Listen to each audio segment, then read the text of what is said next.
Number 5, algorithms are shifting and turning on creators. Man, organic reach, you think it's going down? Do you feel like it's going down? I feel like it was going down, but now it's kind of back on Meta. Again, like we were saying, with the feeds being completely flooded with AI content, organic reach might become extremely difficult to get. And so then I feel like you might have to be in this like pay to play, where organic reach might actually become very obsolete and not really a thing. And so to even get your content seen by new eyeballs, you're probably just going to have to run ads or put money behind maybe a new thing where it's not ads, but you're paying to get more organic reach. But then I guess that's kind of just like ads. Yeah, that's Well, I feel like, the organic versus, paid or AI, it's just going to bug out the algorithm again. It's going to shake it again. And now we're going to get a new algorithm because it doesn't know what to do now. Now it's getting a flood of AI generated content, and then there's human content paid for, and then there's organic stuff. So it's a shake. Yeah, you're paying for organic reach. It's not an ad. It's not an ad though. Yeah, exactly. Wow. Yeah, I could see a world where organic isn't really a thing and you're just going to kind of have to pay to play. We chatted with Kane about this having like a human only feed and what that could look like in the future. And I think in theory, you're like, yes. I prefer it'll work. The human only feed. Unless we all come together. I think if the whole world comes together, get your and it's pitchforks. Like, we get our pitchforks. Meet on the street. Yeah, and we burn some stuff. Yeah. We might have a chance. But it kind of goes back to the point we made earlier of AI content is good enough. And so it's nice, in theory to say, oh, we prefer the human only content. But if you're getting enough entertainment or value out of the AI content, you're like, fuck it, I actually do prefer the AI stuff because it's funny enough, entertaining enough, or I'm getting enough value, and good enough is gonna maybe beat the human aspect. God. I know, interesting. Subscribe to the pod. Yeah, please. Help us out. Leave a comment. Number 6, if you're not using AI, you're already behind. Yeah. We've talked about this multiple times in this episode, but be familiar with the tools that are at your disposal. I think testing it out for writing stuff, I think you can really tell right now, especially on LinkedIn, people are just copying and pasting like ChatGPT prompts. Yeah.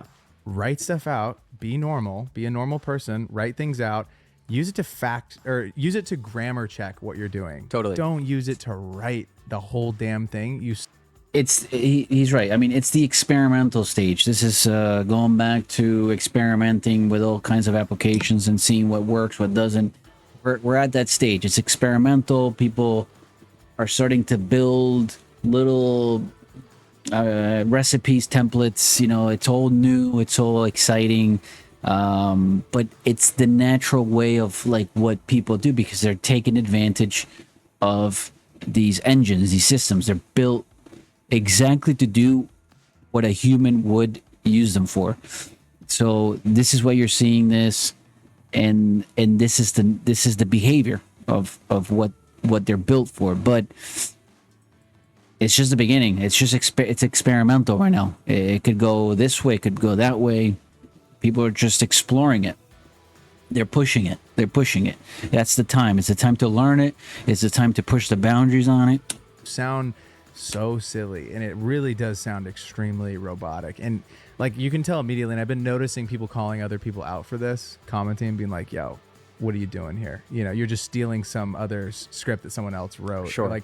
So I think I don't see. He said something along the lines that you're stealing someone else's, but like I said before, this thing didn't just learn it on its own. The people that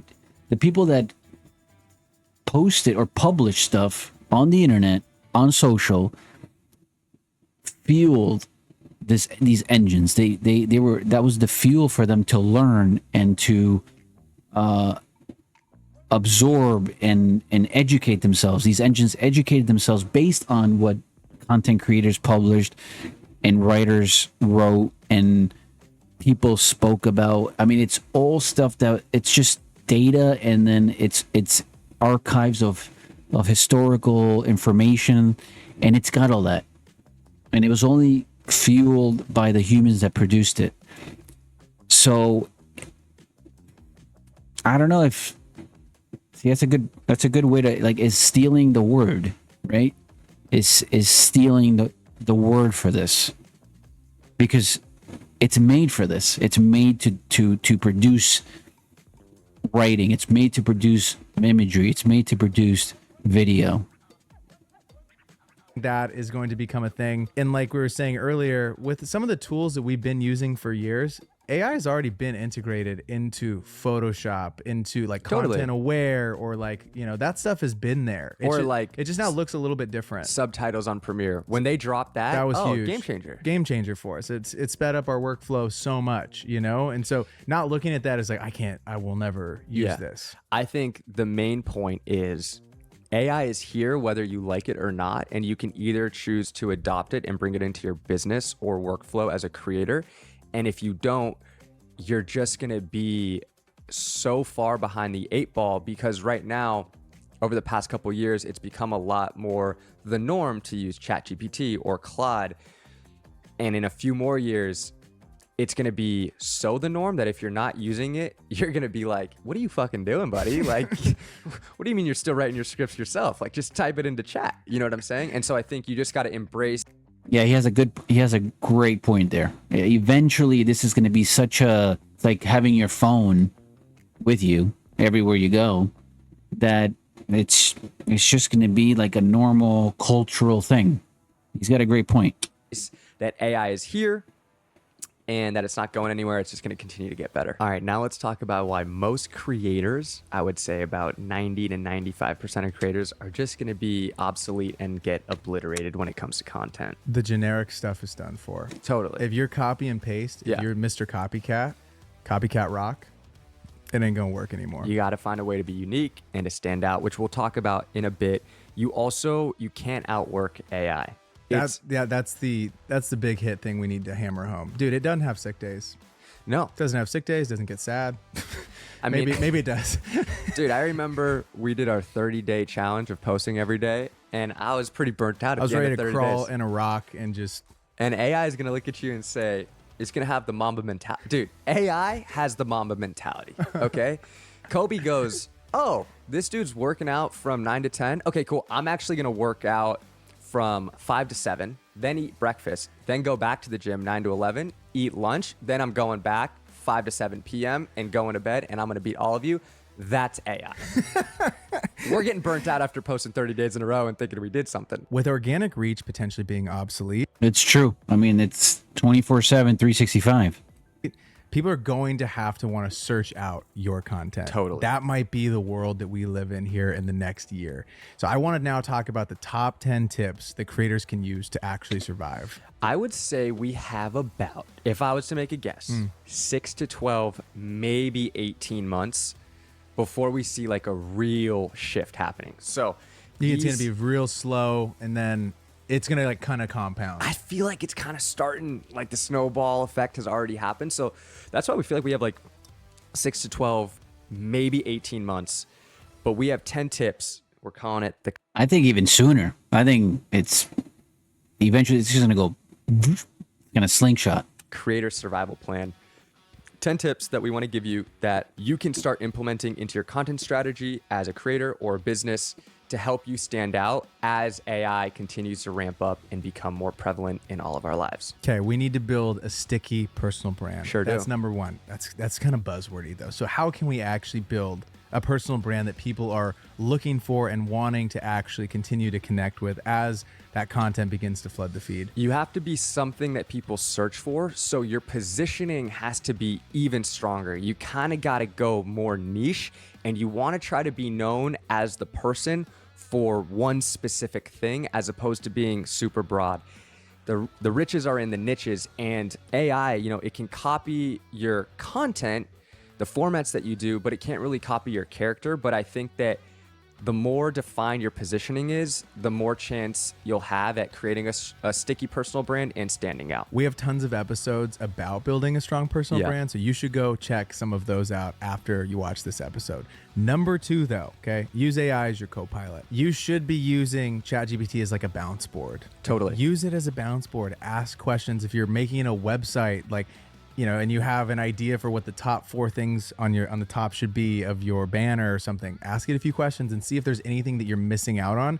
Again, don't be a brainless zombie and just say, do this whole thing for me. It's not going to make you think. I feel like we're going to get in. It's a topic for another day. We're going to get into a period of time where the younger generation, they're not going to be even thinking. Dude, that's probably what our parents. That's where it's going. That's exactly where it's going. Think about it. I mean, if you could just create a video, just by asking to create a video or an image or write me whatever you have to, like, why not? It's hard to think about it in a generation where we had to do that.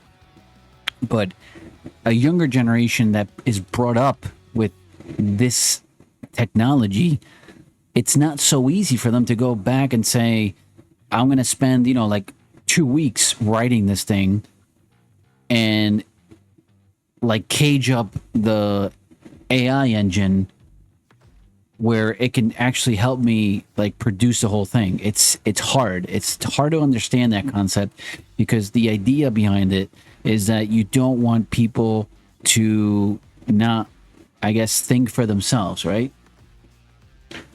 But we don't know yet what the outcomes are from this type of thinking because we never had it. We never had this. We didn't have something where it can literally produce something for you in seconds. So till this time right now, we can think about something that we want to create, but I feel like it's that bandwidth between what we're thinking we want and what this can do and turn it into reality at a faster bandwidth. But we don't understand that yet. We don't have that, and we don't have that concept. So I don't know how it's going to work out for a younger generation. It's interesting right now. It's experimental. So The group thinks about us, like these kids and their tech. Damn iPhones. These kids and their tech. And we're going to be looking at this young group and they're not even going to be able to speak in a room because they're going to be just like little robots.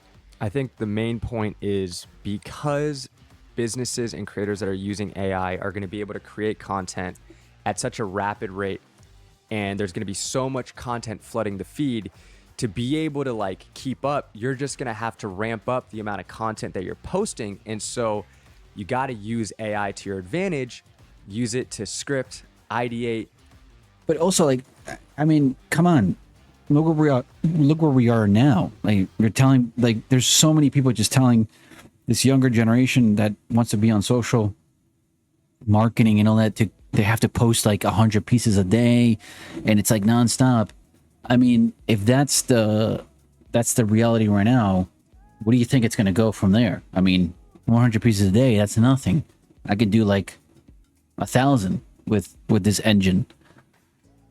So it's either that or we turn everything off, because otherwise I don't see where there's only 2 roads. I don't see a middle road here. Edit, whatever way you can use AI to help you create more content faster and better. Use it to your advantage. Don't have it replace you, but let it help you. That way you can kind of keep up. Number 3 is to build a home, not just a feed. So, for example, we potentially would have an email list. If I was you guys, I would look into something like that, to where you're getting the community off of Instagram or off of Facebook, because God, if that actually becomes a thing and we can't get any of our stuff seen, and let's say you have to pay to play and you're like, I can't do that right now, having an email list or a Discord community or just somewhere that people can be hosted and like where your community can live, so you're not relying on people seeing your stuff every single day. The algorithm feels like it's constantly changing. And so because we can't predict, how the algorithm is going to continue to change, You want to kind of try to escape it as much as possible. Go direct to your followers, direct to the consumer.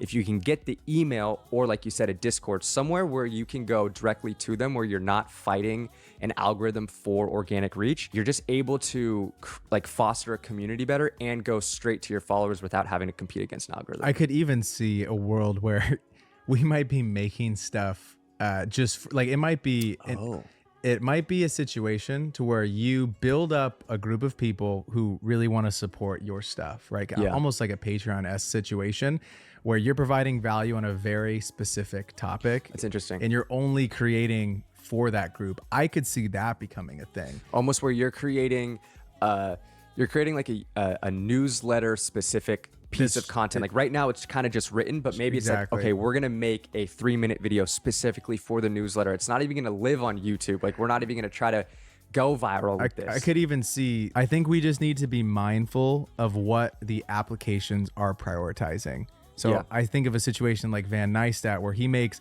one on a subscription-based platform and one on YouTube and bops back and forth. There could be a world, and it could shift in the next few years, where they're not getting their stuff seen, organic reach is dead, and they might solely be creating on a subscription-based platform for people that want to support them and want to keep seeing them make videos. It's almost like, we're funding our own favorite show. Like, think about that. Yeah. Yeah, very interesting stuff. Really cool. Good points. What these guys brought up at the 505 podcast. So yeah, I just wanted to check it out, see what people are thinking, what the train of thoughts are. Very, very good points. Good philosophy and a lot of stuff here. And yeah, this is it. We're in that disruption era, and everybody's talking about it. Everybody's trying to figure out what to do. So I'm just gonna leave it at that. I'll leave the link to their podcast so you can watch the entire podcast and continue along the show. But for now, I'm out of here. Peace.